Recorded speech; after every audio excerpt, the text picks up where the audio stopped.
Alan and I first met in 2020. Crazy to say that it's been about 4 years now, Yeah. actually. Just before COVID started, and I think just before COVID started. Yeah, just before. Yeah. And my mom knew Alan, right? Yes. And then she was like, why don't you and your sister collaborate with this guy and apply on a grant, I believe. I mean, this is sort of, I'm paraphrasing now. Now that you're in the room, I actually don't know what she's told you. Well, she was like, Yeah. my kids are artists. You should meet them. You should work together. I was like, sure. I don't know who they are. I don't know what they do. Yeah. But let's meet on Zoom and start talking about some of our common interests. And specifically, we were interested in public art, doing that. We all had our own different kind of artist practices outside of that. So there was a grant that was put up by Calgary Arts Development. And then we came together online and started working on this grant together. And we actually didn't meet in person until like 6 to 8 months afterwards. Yeah. So because it was during COVID. Because COVID, yeah. So we actually never had met at that point, submitted the grant, and then finally got to meet each other in the summertime when restrictions were lessened. And then we just started looking for public art opportunities. And thankfully, we got a few of them, and we continue to do that work, and we're very excited about it. This was our first opportunity to kind of do public art for each of us individually, and then coming together as a collective. And then what was exciting for me about doing public art was around representation.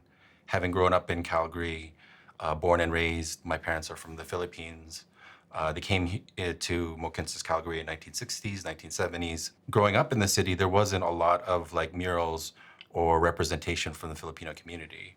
And so when I got to meet and work with Gladzy and Vaughn, then that was an opportunity for us to say, hey, we have all these stories, and we can share this through public art. And we could do a little placemaking, and people feel comfortable about, there are Filipino artists in here. That's really exciting, all different kinds of cultures.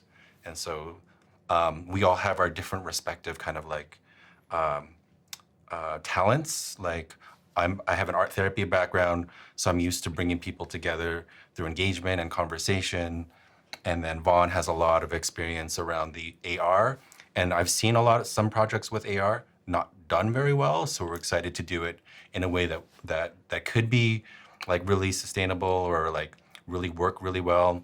And then Gladzy's practice, just as a strong illustrator, she became like the clear visual representation of the work that we wanted to do and the stories we wanted to tell. I think we approached it in a very Filipino way, which involved a lot of food. Yes, that was the first thing we did was like, what's on the menu? Who are we going to ask to make it? Who's going to cater for us? So there's that, and then what kind of food we're going to do, and then when it came to like the little things, like, are we going to do it the traditional way, or which is like eat on a banana leaf, but this just sort of around COVID times, so we didn't get to do that.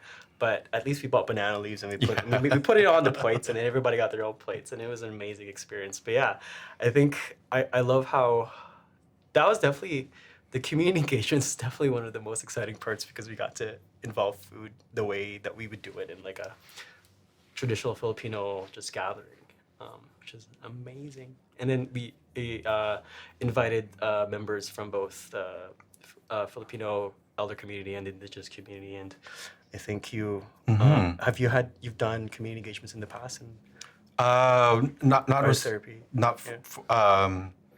More bringing together different groups of people for different purposes around healing in the arts, but this was around like public art and community coming together. And I think one of the things that we were also really excited about, FYI, one of our passwords for something may or may not be fried chicken. Oh, yeah. Just to put it there. I'm going to go change that. But one of the things we wanted to, the stories that we really wanted to tell was around, as Filipinos in the city, in Mohkinstsis, Calgary, really acknowledging the original people, the indigenous people of this land. And we don't really get to have that opportunity to learn from them, learn their stories, and learn how our communities are the same or different. And so our project really was about bringing the the Filipino community and then the Indigenous community together. And so when we were thinking about who we wanted to have as far as engagement, we reached out to our elders or our community leaders, which was Cesar Cala and Mary Chu Antonio. And they gave us a suggestion of who we could have as far as their connections with Indigenous elders. And then we also reached out to our fellow artists, Indigenous artists, Christy North Pagan, as well as Elder Ivan. what's that? Elder Ivan. Elder Ivan, to have to further reach out and build a kind of community where we get all different kind of perspectives to really inform what this mural would look like, because we didn't know. We're like, these are the things that we want to talk about, but where this takes us as far as a public piece of art and image that celebrates both of our communities, we didn't know, but that was the exciting part.